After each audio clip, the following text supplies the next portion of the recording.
हरे कृष्णा। भगवद गीता अध्याय 7 श्लोक नंबर 5। अपारेयामितस्त्वन्यं प्रकृतिं विद्धि मे परां जीवभूतां महाबाहो ययेदं धार्यते जगत्।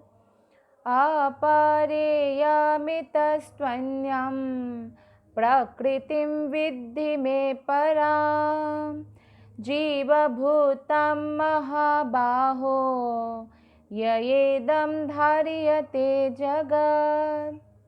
अनुवाद और तात्पर्य श्रील प्रभुपाद के द्वारा। श्रील प्रभुपाद की जय। अनुवाद। हे महाबाहु अर्जुन, इनके अतिरिक्त मेरी एक अन्य पराशक्ति है जो उन जीवों से युक्त है जो इस भौतिक अपरा प्रकृति के साधनों का विदोहन कर रहे हैं। तो भगवान पहले बताते हैं कि भगवान के अपरा शक्ति के बारे में, कि किस तरह भगवान का अपरा शक्ति और पृथ्वी, जल, अग्नि, वायु, आकाश, मन, बुद्धि, अहंकार और पराशक्ति है आत्मा। लेकिन आत्मा क्योंकि बद्ध अवस्था में होते हैं तो इस भौतिक स्थिति में, भौतिक बंधन में वो पड़ा रहता है। श्रील प्रभुपाद की जय। इस श्लोक में स्पष्ट कहा गया है कि जीव परमेश्वर की परा प्रकृति है, पराशक्ति है कृष्ण की। अपरा शक्ति तो पृथ्वी, जल, अग्नि, वायु, आकाश, मन, बुद्धि, अहंकार जैसे विभिन्न तत्वों के रूप में प्रकट होते हैं। भौतिक प्रकृति के ये दोनों रूप, स्थूल पृथ्वी आदि तथा सूक्ष्म मन आदि, अपरा शक्ति के ही प्रतिफल है। भले ही वो मन हो, चाहे कुछ लोग ये समझते हैं कि हम शायद मन है, हमें शरीर नहीं है लेकिन हम मन है, लेकिन हम मन भी नहीं है और शरीर भी नहीं है। लेकिन मन क्योंकि कृष्ण में नहीं है, इसलिए मन हमारा शत्रु बना हुआ है। हमारा ही मन हमें परेशान करता है। हमारा ही मन में ईर्ष्या पनपता है, हिंसा पनपता है और काम, क्रोध, लोभ, मोह, अहंकार, सब कुछ, मद मात्सर्य। तो इसलिए इस मन को अगर शुद्ध करना है तो मन को मंत्र की ज़रूरत है, और वो मंत्र है हरे कृष्णा कृष्ण कृष्ण हरे हरे, हरे राम राम राम हरे हरे। इस महामंत्र का कम से कम 16 माला जप करना चाहिए। तो इस प्रकार जीव जो है अपने विभिन्न कार्यों के लिए अपरा शक्तियों का विदोहन करता रहता है। स्वयं परमेश्वर की पराशक्ति है जीवात्मा, लेकिन फिर भी क्योंकि वो बद्ध अवस्था में है तो भौतिक जगत में वो अपने आप को भोक्ता मान बैठता है और भौतिक जगत के कार्यों में वो व्यस्त रहता है, और इसी की वजह से वो कष्ट को सामना करना पड़ता है, कष्टों को सहन करना पड़ता है। इस दृश्य जगत में कार्य करने की तब तक शक्ति नहीं आती है जब तक पराशक्ति अर्थात जीव द्वारा इसे गतिशील नहीं बनाया जाता। जैसे जीव यानी हम आत्मा इस शरीर से निकल जाता है तो इस शरीर को बोल देते हैं डेड बॉडी। तो जीव के बिना, एक्चुअली जीवात्मा के बिना कोई भी चीज़ गतिशील नहीं बन सकता है। कई लोग ये गलत फहमी रखते हैं कि शायद माता के गर्भ में जो बच्चा आता है 3 महीने तक कोई आत्मा नहीं है, तो इसलिए वो लोग गिरा देते हैं, लेकिन ये महापाप है। अगर उसमें आत्मा नहीं है तो वो बेर जितना होकर फिर बढ़ नहीं सकता ना, फिर आम जितना, फिर ऐसे जैसे भागवत में वर्णन है वो कितना कितना बढ़ता है कितने दिन में, तो गतिशील नहीं हो सकता है। आत्मा के बिना किसी भी चीज़ का वो वृद्धि नहीं हो सकता है। जैसे पहले के वैज्ञानिक मानते थे कि तरु तृण में या पेड़ पौधों में जान नहीं होती है, लेकिन जगदीश चंद्र बोस जो है, उन्होंने जो वैज्ञानिक है भारत के, उन्होंने प्रमाणित कर दिया कि ऐसा नहीं हो सकता है, क्योंकि जीवात्मा के द्वारा ये चीज़ गतिशील बनता है। शक्ति का नियंत्रण सदैव शक्तिमान करता है, हम उसे नियंत्रण नहीं कर सकते, कृष्ण ही नियंत्रण कर सकते हैं। इसीलिए जीव सदैव भगवान द्वारा नियंत्रित होते हैं। जीवों का अपना कोई स्वतंत्र अस्तित्व नहीं है कृष्ण के बिना। जीव सोचे कि मैं कोई अपना स्वतंत्र जगत बसाऊंगा। जीव किसी भी मामले में जो है स्वतंत्र नहीं है और कृष्ण के अधीन है।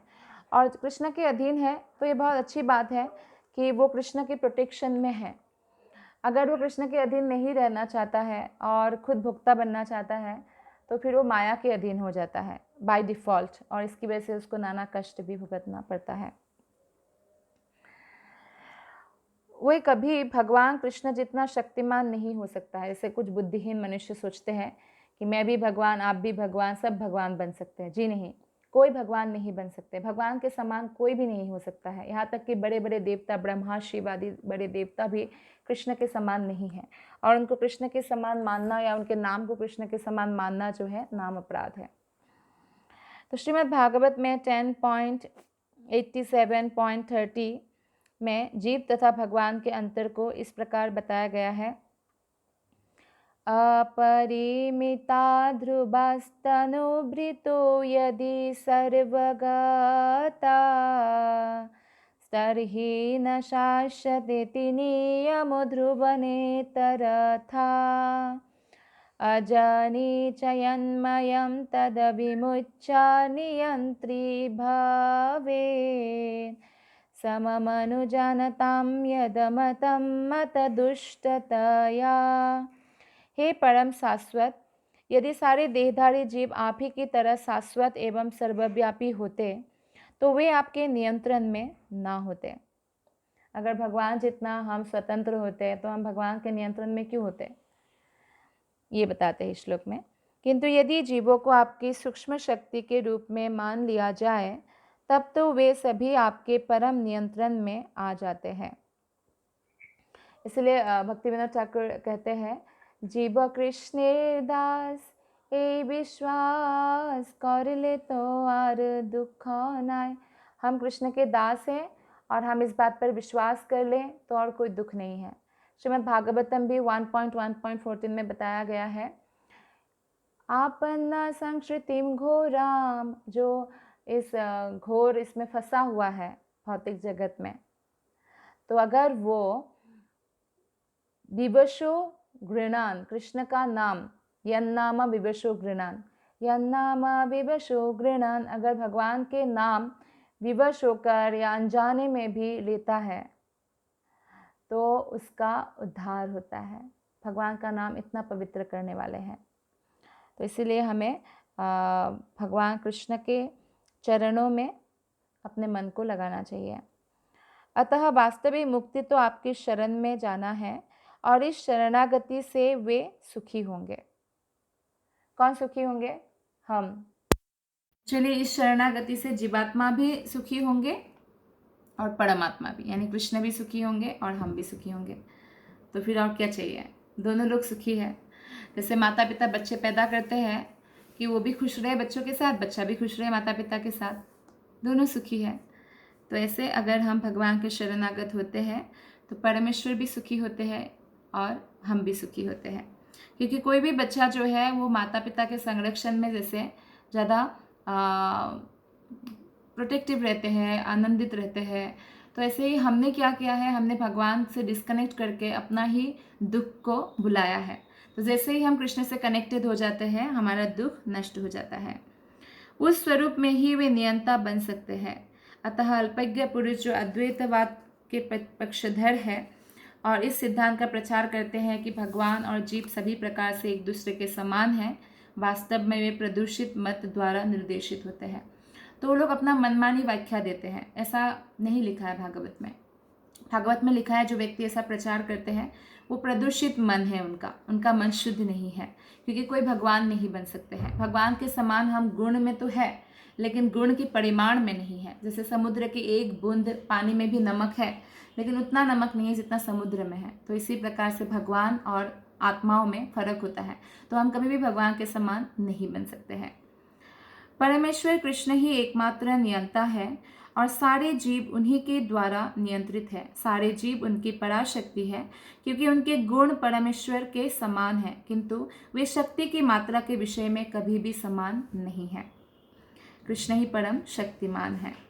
स्थूल तथा सूक्ष्म अपराशक्ति का उपभोग करते हुए पराशक्ति जीव को अपने वास्तविक मन तथा बुद्धि की विस्मृति हो जाती है। क्योंकि हमें ये शरीर मिला है और हमें रोज शरीर दिखता है आईना में, तो हम ऐसे सोचने लगते हैं कि मैं ये शरीर हूँ, और हमारा मन हर समय हमें कुछ ना कुछ निर्देश देते रहते हैं, बुद्धि, तो हम सोचते हैं कि ये हम मन है। तो इन दोनों से ऊपर उठ पाना बहुत मुश्किल है कृष्ण की कृपा के बिना। और कृष्ण कृपा हमें तभी प्राप्त होगा जब हम सिंसियरली भक्ति में खुद को नियोजित करेंगे। तो हमें विस्मृति हो जाता है, क्योंकि हम अपरा शक्ति जो पृथ्वी जल अग्नि वायु आकाश मन बुद्धि अहंकार इनके साथ जो उपभोग करते रहते हैं भौतिक जगत को, तो उसके कारण विस्मृति हो जाती है। इस विस्मृति का कारण जीव पर जड़ प्रकृति का प्रभाव है, क्योंकि आसपास सिचुएशन पूरा जड़ है। मतलब जैसे कि आप समाज में भी देखिए, कितने लोग हैं जो आपको भक्ति करने के लिए प्रेरणा देंगे, और कितने लोग हैं जो बोलेंगे कि भक्ति वक्ति कुछ नहीं होता, एंजॉय करो, है ना। तो इसीलिए बहुत प्रभाव पड़ता है आसपास के लोगों का। इसलिए हमेशा भक्तों के संगति में रहना चाहिए और भक्तों से ही सलाह लेनी चाहिए। तो हम शास्त्रों की चक्षु से देखकर अपना डिसीजन लाइफ का ले सकते हैं। किंतु जब जीव माया के बंधन से मुक्त हो जाता है तो उसे मुक्ति पद प्राप्त होता है। माया के प्रभाव में आकर अहंकार सोचता है मैं ही पदार्थ हूँ और सारी भौतिक उपलब्धि मेरी है। जब वो सारे भौतिक विचारों से, जिनमें भगवान के साथ तादात्म्य भी सम्मिलित है, मुक्त हो जाता है तो उसे वास्तविक स्थिति प्राप्त होता है। कई लोग सोचते हैं कि हम भगवान में विलीन हो जाएंगे, लेकिन इससे भी हमें मुक्त होना है, क्योंकि भगवान में विलीन नहीं हो सकते हैं। हमारा अपना व्यक्तित्व है, कृष्ण का अपना व्यक्तित्व है। जैसे एक वटवृक्ष है, ग्रीन वटवृक्ष है हरा, तो उस हरे कलर में हरा तोता जाकर बैठ सकता है और हमें दूर से लग सकता है विलीन हो गया, लेकिन वो विलीन नहीं होता है। तो इन विचारों से हमें मुक्त होना चाहिए, तभी हम वास्तविक स्थिति को प्राप्त होते हैं। अतः यह निष्कर्ष निकाला जा सकता है कि गीता जीव को कृष्ण की अनेक शक्तियों में से एक मानती है, और जब ये शक्ति भौतिक कलमश से मुक्त हो जाती है तो यह पूर्णतया कृष्ण भावना भावित या बंधन मुक्त हो जाती है। तो जब तक ये शक्ति भगवान कृष्ण के अधीन अपने आप को स्वीकार नहीं करते, तब तक वो भौतिक बंधन यानी माया के बंधन में रहते हैं, और जैसे ही कृष्ण की शरणागत होते हैं माया उनको छोड़ देते हैं और भौतिक कलमश से फिर वो मुक्त हो जाते हैं। तभी वो जन्म मृत्यु जरा व्याधि के बंधन से भी मुक्त हो सकता है। यही श्लोक का तात्पर्य है। धन्यवाद। हरे कृष्णा।